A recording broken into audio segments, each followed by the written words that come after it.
I still lose sleep over this fact. Okay. I still lose sleep over it. And I want you to lose sleep too. I don't want to be the only one staring at the ceiling at night. I'm going to tell you, a lot of things already beat you to that. Oh, sure. I mean, the asteroid strike that could happen, or the exactly, right, or the global warming, or all right. Yeah. So here it is. You may remember, or you may have heard, that Einstein's relativity, right? More specifically, you learn this in special theory of relativity, where the faster you move, right, the slower time ticks for you, right, as others view it. Relative to the observer. Relative to the observer, correct. You don't know anything's happening. Right. Your clock still ticks as far, you still got your heartbeat, all of this. Okay, so this is not a physiological thing. It is an actual property of the fabric of space and time under those conditions. Wow. Okay? That is fascinating. It is. It's completely fascinating. It's completely. So I watch you fly by, and the faster you go, the slower time ticks for you. Okay? But my time stays the same. To you. To me, right. To you. So not only does speed do this, also the strength of a gravitational field will have the same effect on you. Oh. The stronger the gravitational field is, the slower time ticks for you.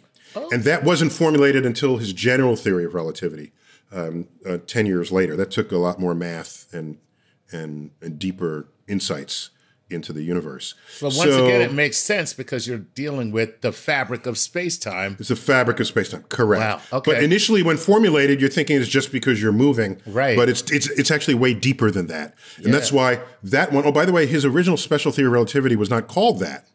The title of the research paper was On the Electrodynamics of Moving Bodies. What? Okay, that was the title. We would later call it the special theory of relativity because it was a special case of what would later then be called the general theory of relativity. While we're there, let me just slip this in. The GPS satellites orbit higher than like the space station and other things that are in what we call low Earth orbit. Low Earth orbit. They're in like MEO, the middle Earth orbit. There's LEO, MEO, and GEO. Right. Okay. If you have kids, maybe even name them that. Yes. Leo, MEO, and GEO. Low Earth orbit, middle Earth orbit, and geosynchronous geo orbit. Okay, right. So the geosynchronous satellites are like middle orbit. That is far enough away from Earth's source of gravity for them to have a measurably different space-time condition. Oh. So that their clocks tick faster than our clocks on Earth's surface. Because they're farther away. And so remember I said the more intense the gravitational field is, the slower time ticks. So they're farther away. Their time ticks faster relative to us. Wow. But we get precise timings from geosynchronous satellites. So how does this work? We pre-correct the time signal from the GPS satellites to compensate for Einstein's general theory of relativity so that by the time the time reaches us, it's been properly corrected and it matters to us and our space-time continuum, not the one that's in middle Earth orbit. Oh my goodness. So GPS couldn't work as accurately as it does. However, wait a minute. What? I'm sorry, just for me, you would have to have a standard in order to pre-correct something. You know the rate at which its time is speeding up because you can calculate what the gravitational field is up there. There you go. There you go. Okay. And once you calculate that, then you do and you say, oh my gosh, the formula works. Einstein was right.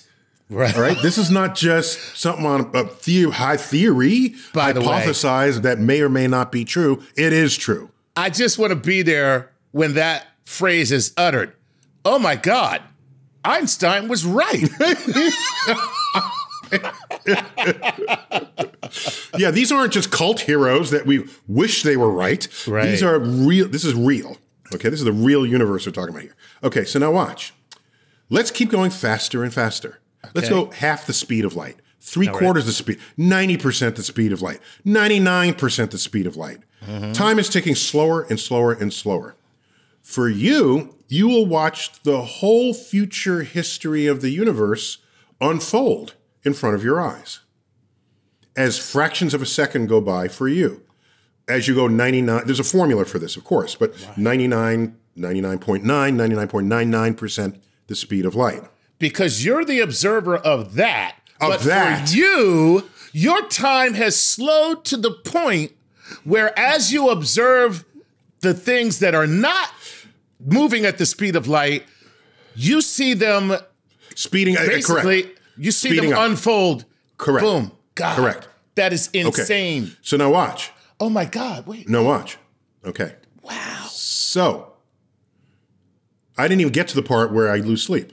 Okay. Okay. That's what happens. By the way, there are particles that decay. You've heard of like radioactivity, right? Yes. It's one part, it decays and becomes another part and releases often deadly energy. Yes. Okay. Radioactivity. All right. Some particles, let's take, for example, the proton or the muon. One of these it decays in like 6 minutes when it's left out in the wild. Okay. When it's not part of an atom. Okay. When it's not in captivity, I forgot which of these, but it doesn't matter for my example. Decays in like 6 minutes, okay? Okay. What happens if you take that particle and speed it up in a particle accelerator? So you take a community of these particles, speed them up, calculate, wait a minute, the internal wristwatch on these clocks says they should live longer. And sure enough, their decay time takes longer. Wow. That's, oh my God. Yes. Yes. So oh, wow. Yes. And that becomes living proof of what Einstein said. Yes, because we can't go half the speed of light. Right. But you can accelerate a particle to do that. Yes. And it has an internal built-in clock that decays after a certain amount of time. And there they are taking longer to decay in the exact amount that Einstein predicts. That is genius. So we don't make this stuff up, okay? Yeah. Yes, it is genius. It's like triple genius. All right.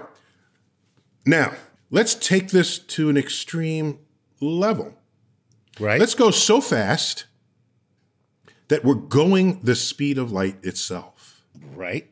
Well, we can't do that because we're made of material substance, and there's no way to do that. But there are things that travel at the speed of light. And what is that? Those would be photons. Yes. Thank you. I like those would be, I like your finger gesture. That would be, I would say, what travels at the speed of light? Light does. Yeah. Okay. I was about to say light. So if photons had a clock, the clock would never tick. Nice. Which means when I go to a mountaintop, as I did in graduate school, to observe the center of the Milky Way galaxy for stars that emitted their light 30,000 years ago, traveling through the gaps of interstellar space, and they move through space, come through Earth's atmosphere, they come down into the telescope, they reflect, go back to my detector, and land on my CCD chip. That photon, when it was born, at the star that emitted it, was detected at my telescope in the same instant. Wow. According to the photon itself. Live fast, die hard. The photon has no knowledge of that trip. Right. Because time did not exist for it. Oh, that's great. And I'm saddened that many of these photons like hit people tanning on the beach, you know, and imagine traveling 30,000 years and land on someone's buttocks. Yep, when very you sad. With the telescopes I collected, I'm now decoding the nature of the universe. And some photons go right on by Earth and are still moving, but they have no internal time clock. Wow. And they're just traveling through like, I hope when I'm born, I hit a telescope. Bam! You're born and you hit a telescope. That would be an interesting, but what do I want to be when I grow up? Or, right. You know, or the instant I am emitted, where am I going to be Where absorbed? would I like to be? Yeah. Right. And so just the idea that light can move across the universe and have no, and not age. This is a fascinating fact to me. Wow. So Yeah. That is more than fascinating. Yeah. I mean, that's mind-boggling. Yeah. So that is light, the age of light. It's like it doesn't age at all. I am convinced that all of you guys secretly microdose and smoke weed. That's another episode. That's what I'm saying. Another episode. All right, Chuck, we're calling it quits there. All right. Mysteries of light and time. Neil deGrasse Tyson here. Keep looking out.